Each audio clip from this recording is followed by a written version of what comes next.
Bonjour et bienvenue sur notre chaîne intitulée Un jour, un verset, un message. Vous aimez la parole de Dieu? Vous appréciez notre travail? Merci de vous abonner afin de soutenir notre page. Merci d'encourager notre travail de sorte qu'il puisse bénir une multitude de personnes.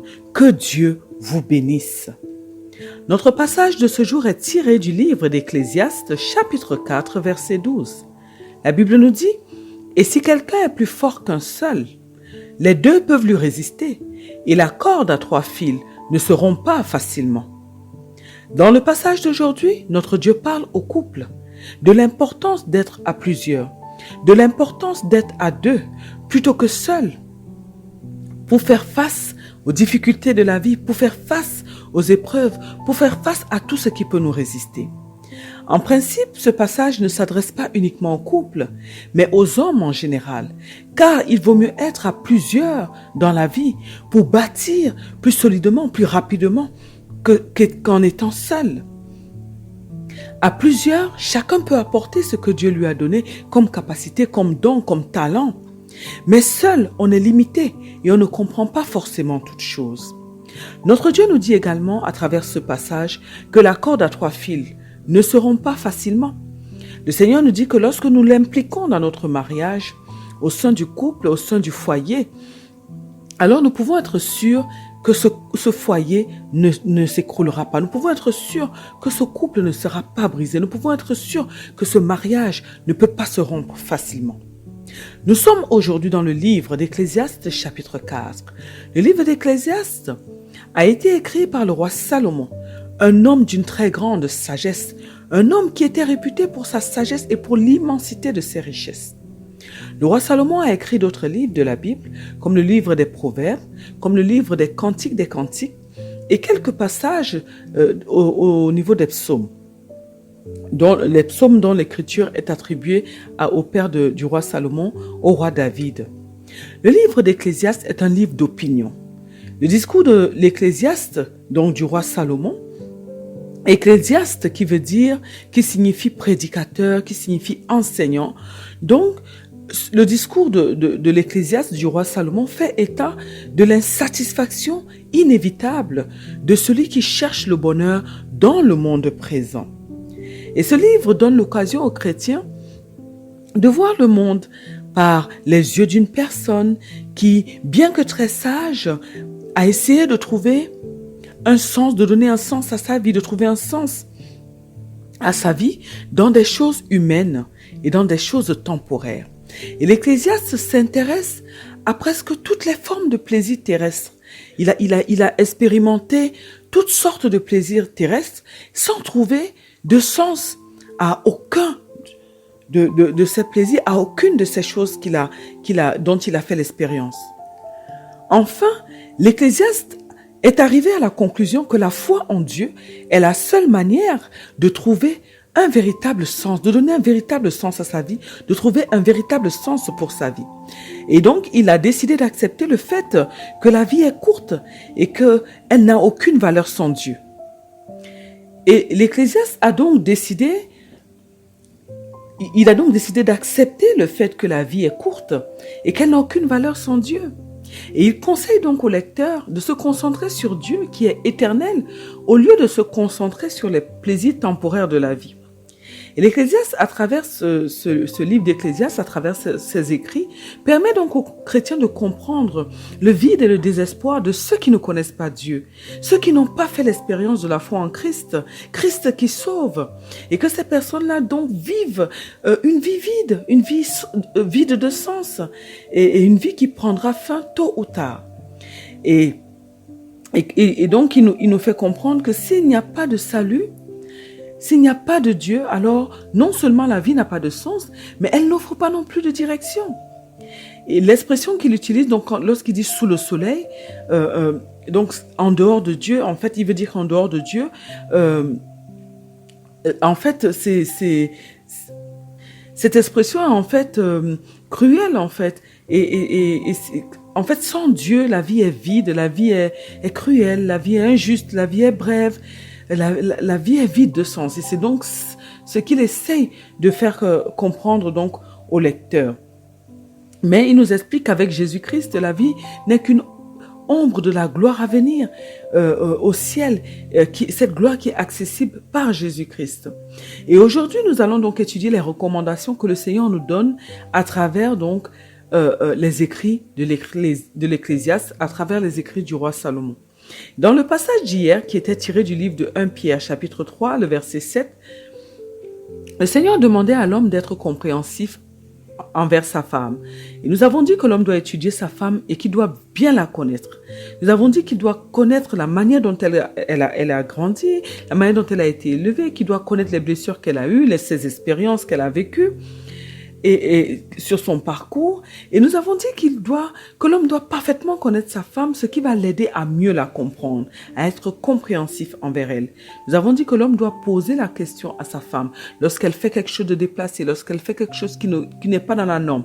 Et en lui posant la question, en ayant sa réponse, il pourra ainsi donc comprendre pourquoi elle s'est comportée comme ça, quelle est sa façon de voir la vie, quelle est sa façon de réfléchir. Et nous avons dit que l'homme doit étudier donc sa femme parce que les deux sont différents. L'homme et la femme sont différents dans leur manière de comprendre les choses, dans leur manière de faire les choses. Ils viennent de familles différentes, ils n'ont pas été élevés de la même manière, ils n'ont pas eu les mêmes expériences de la vie et donc c'est tout un accordage, ils vont donc être amenés à s'accorder, à créer une harmonie et pour cela l'homme doit vraiment connaître véritablement sa femme et voir comment il va donc s'ajuster avec elle. Et nous avons également dit que Dieu demande à l'homme de montrer de l'estime à sa femme. Nous avons dit qu'il doit la complimenter, qu'il doit lui donner de la valeur, qu'il doit lui montrer qu'elle a de l'importance. Nous avons dit que l'homme doit en fait tout faire pour que sa femme soit heureuse parce que le bonheur de la femme va apporter dans la vie de l'homme des bénédictions. Et le bonheur de la femme va permettre à ce que les prières de l'homme puissent monter vers son Dieu facilement. Et nous avons dit que Dieu aime l'obéissance et que lorsque l'homme obéit à Dieu, en prenant donc soin de sa femme comme Dieu lui demande de le faire, cet homme est en fait en train d'entretenir sa relation avec Dieu et cet homme est en train de préserver ses bénédictions, de préserver son bonheur à lui-même. Et nous avons dit que le fait qu'il soit un, lorsqu'il fait du bien à sa femme, c'est à lui-même qu'il est en train de faire du bien. Nous avons également dit que l'harmonie au sein du couple est une source de bénédiction. L'harmonie au sein du couple est une source de bonheur. Et que c'est ce que les deux conjoints doivent absolument rechercher. Ils doivent tout faire pour gagner cette harmonie, pour devenir un, comme la Bible nous le dit, pour voir les choses de la même manière, pour aller dans la même direction, pour penser, pour avoir le même cœur, pour vraiment chercher cette harmonie. Aujourd'hui, nous voulons parler de l'importance d'être à deux, plutôt que d'être seul, dans la vie, dans le foyer. Notre Dieu nous dit, par son Fils, par le roi Salomon, que nous devons chercher dans la vie à être à plusieurs, plutôt que d'être seul, car lorsqu'on est à deux, on peut mieux résister dans les moments difficiles. Nous avons dit que le mariage est une institution que Dieu utilise pour accomplir ses desseins sur la terre. Et nous avons dit que le mariage est plus qu'une histoire d'amour entre deux personnes. Pour accomplir les desseins de Dieu sur la terre, nous pouvons effectivement le faire en étant seul. Un homme peut effectivement, ou une femme, servir Dieu seul, évangéliser seul, prier pour son prochain, faire beaucoup de choses, faire plusieurs choses seul pour la gloire de Dieu. Mais si Dieu a vu qu'il n'était pas bon que l'homme soit seul et que Dieu a trouvé qu'il était bon de lui donner une aide semblable, une assistante qui va l'aider dans la mission que Dieu lui a confiée, cela veut dire qu'à deux, les choses peuvent être meilleures que lorsqu'on est seul. Cela veut dire qu'à deux, les choses peuvent être plus excellentes. À deux, les choses peuvent aller beaucoup plus vite. Cela veut dire qu'à deux, il y a un avantage par rapport au fait que l'homme puisse faire ce travail tout seul. On remarque dans le monde chrétien que lorsqu'un homme est marié, lorsqu'il est bien marié, c'est-à-dire lorsqu'il a une femme, Dieu lui a donné une femme qui est son bonheur, cet homme va arriver à accomplir bien plus de choses que lorsqu'il était seul. En tous les cas, beaucoup de serviteurs de Dieu donnent ce témoignage. De plus, dans un couple, les deux conjoints peuvent veiller l'un sur l'autre et ils peuvent également faire face aux défis de la vie ensemble, en s'encourageant et en s'aidant mutuellement. Le mariage qui a été institué par Dieu est une institution qui doit aussi trouver son fondement en Dieu. Ça veut dire que les deux conjoints doivent s'appuyer sur leur Dieu, sur les principes de Dieu, sur la parole de Dieu, pour construire leur vie de couple. Dieu est la troisième personne qui va renforcer le couple. La Bible nous dit que nous devons bâtir notre vie sur Christ qui est notre fondement. Et si nous bâtissons, si nous faisons tout, si nous Maintenant, notre vie autour de Christ, sur Christ, alors elle ne va jamais s'effondrer, nous pouvons en être certains. Et notre Dieu est celui qui connaît les choses à l'avance. Dieu voit tout, il sait tout, il est partout.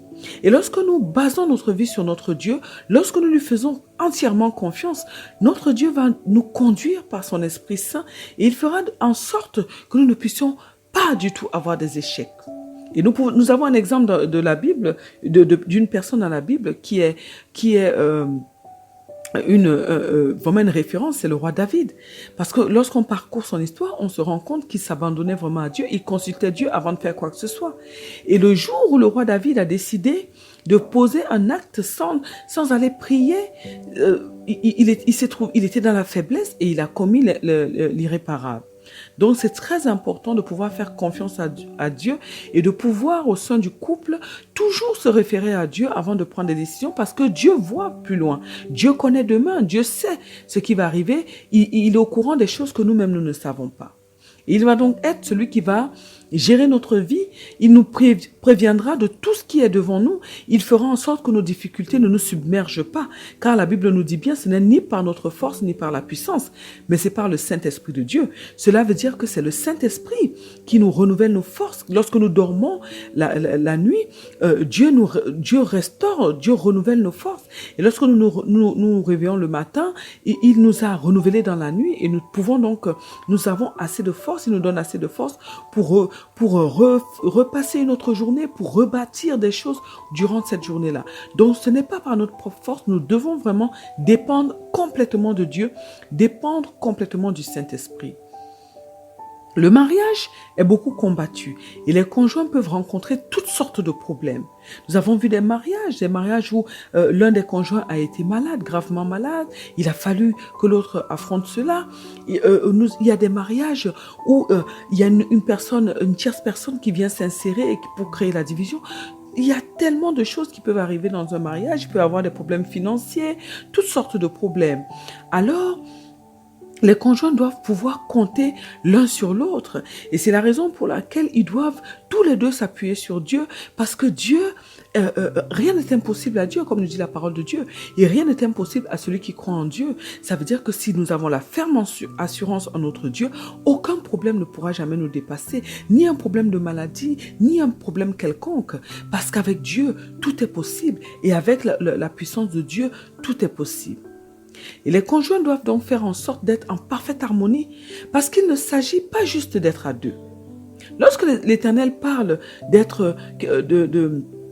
qu'à deux on est plus fort, à deux on peut résister, il n'est pas en train de dire que parce que deux personnes vivent dans la même maison, ça s'arrête là, non.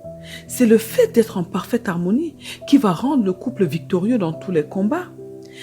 C'est le fait d'être dans la maison, d'être ensemble, parce qu'il y a des couples, par exemple, qui ne vivent pas ensemble, mais c'est le fait d'être dans l'unité. L'unité au sein du couple est primordiale. Beaucoup de couples vivent ensemble, vivent dans la même maison, mais ils ne sont pas en harmonie. Ils ne sont pas du tout unis. Plusieurs couples vivent dans la même maison, mais ils sont comme des colocataires. L'argent de chacun est son argent, chacun participe, mais ils ne font pas tout ensemble.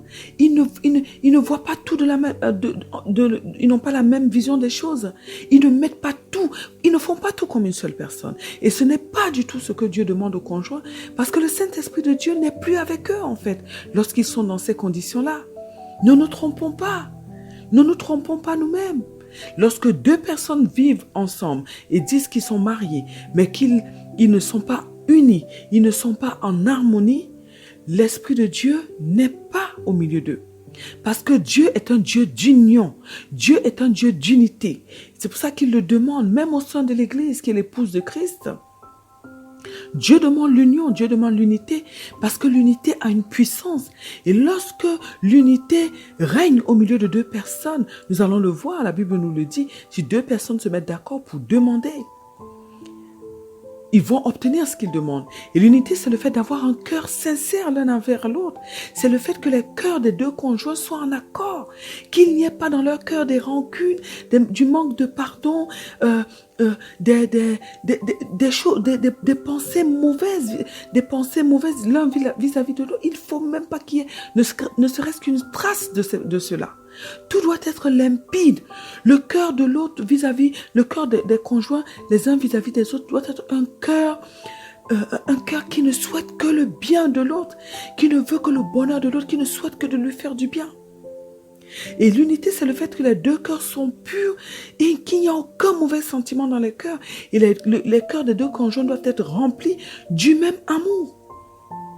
Un amour fraternel, un amour qui est une décision, un amour qui manifeste le fruit du Saint-Esprit, un amour de sacrifice. Et les deux conjoints doivent voir les choses de la même manière, ils doivent penser dans la même direction. Ils doivent s'appuyer sur ce que dit la parole de Dieu et ils doivent marcher tous les deux sur les principes de Dieu. Ce qui va créer vraiment une forte union entre eux. Et c'est lorsque nous l'avons dit, les deux conjoints sont en harmonie, que la présence de Dieu va être palpable au milieu d'eux. C'est à ce moment-là qu'ils sont assistés par Dieu. Et la Bible nous le dit dans le livre de Matthieu, chapitre 18, verset 19, ceci. Je vous dis encore que si deux d'entre vous s'accordent sur la terre pour demander une chose quelconque, elle leur sera accordée par mon Père qui est dans les cieux. C'est magnifique. Nous devons comprendre à quel point le fait de s'accorder, être en accord, être unis est primordial, est important, est essentiel. En effet, lorsque les deux conjoints sont en accord, rien ne peut leur faire obstacle. Rien ne peut faire obstacle à leur prière. Rien ne peut leur résister. C'est donc à notre avantage. Dieu dit ces choses pour notre avantage. Et lorsque les deux conjoints sont en communion, ils sont forts et ils peuvent déplacer des montagnes. Ils peuvent déplacer des montagnes. Ils peuvent vraiment déplacer des montagnes. L'amour véritable a un grand pouvoir. Et lorsqu'il est au milieu des personnes, Dieu est au milieu d'eux. Et la puissance de Dieu se manifeste au milieu d'eux, car Dieu lui-même est amour. L'unité est donc une grande force au sein du couple. Et lorsqu'un couple est vraiment uni, il a la protection de Dieu et personne ne peut déstabiliser facilement ce couple-là. Personne ne peut le déstabiliser. Beaucoup de personnes ont témoigné que lorsqu'ils se sont mariés, leur vie a changé positivement, qu'ils ont atteint des objectifs qu'ils ne parvenaient pas à atteindre lorsqu'ils étaient tout seuls. Le sage nous dit, dans le passage d'aujourd'hui, il nous apprend qu'il est avantageux d'être à deux plutôt que d'être seul dans la vie afin de résister face aux défis de la vie. Nous avons vu que le fait d'être à deux ne suffit pas, mais que les deux conjoints doivent être unis, que les deux conjoints doivent être en harmonie afin que l'assistance de Dieu soit avec eux, car toutes les forces viennent de Dieu. Nous avons vu que les deux conjoints doivent impérativement mettre Dieu au centre de leur relation afin que Dieu les éclaire au quotidien et qu'ils ne puissent pas s'égarer, qu'ils ne puissent pas chuter. Car notre Dieu est le rocher sur lequel nous pouvons nous appuyer. Et lorsque ce rocher tombe sur nos ennemis, il les écrase. Nous savons que notre Dieu ne parle jamais au hasard, ni en vain. C'est la raison pour laquelle nous devons, en tant que des couples, veiller à ce que l'union soit toujours au milieu de nous. Car rien ne peut résister à deux personnes qui sont vraiment unies. Notre Dieu aujourd'hui, à travers ce texte, nous dit que nous devons chérir les personnes que Dieu nous a données. Parce qu'ensemble, nous sommes plus forts. Ça veut dire que lorsque nous regardons notre conjoint, lorsque nous regardons nos enfants, lorsque nous regardons toute personne que Dieu a mis dans notre vie, nous devons regarder ces personnes comme un très grand gain. Nous devons être reconnaissants de les avoir parce que toute personne porte en elle toujours quelque chose. Dieu a déposé en chaque personne quelque chose de précieux, quelque chose de particulier. Et chacune de ces personnes nous apportera toujours quelque chose. Certaines personnes, ce sera de l'argent. D'autres personnes, ce sera des bons conseils. D'autres personnes, ce sera une fidélité. D'autres personnes, toute personne a quelque chose. Et toute personne est importante dans la vie d'un être humain. Et nous devons apprendre à travers ce texte à chérir, à bien traiter, à donner de la valeur aux personnes que Dieu a mis dans nos vies. C'est très très important. De même, nous devons mettre Dieu au centre de toutes nos relations et au centre de tout ce que nous faisons dans notre vie. Et cela nous n'allons jamais échouer. Alors, mes bien-aimés dans le Seigneur Jésus-Christ, décidons aujourd'hui de prendre soin de nos foyers. Décidons aujourd'hui de prendre soin de nos conjoints et surtout de veiller à ce que l'harmonie règne au sein de nos couples afin que nous soyons toujours victorieux dans nos vies. Décidons aujourd'hui de mettre notre Dieu au centre de nos vies afin que nous soyons toujours éclairés par notre Dieu et que nous ne puissions jamais nous égarer. au nom puissant de Jésus-Christ. Prions afin que Dieu nous donne la capacité de vivre dans l'unité au sein de nos couples. Prions afin que Dieu nous donne la capacité de faire de lui, notre Père, le pilier de nos couples, que nous puissions toujours lui donner la première place qui est la sienne dans nos cœurs et dans nos vies. Prions afin que Dieu nous donne la capacité de construire des couples solides, afin que nous puissions accomplir le dessein de Dieu sur la terre, au nom puissant de notre Seigneur Jésus-Christ. Amen. Que Dieu bénisse votre journée, que Dieu vous bénisse éternellement et à très bientôt sur notre chaîne. Un jour, un verset, un message.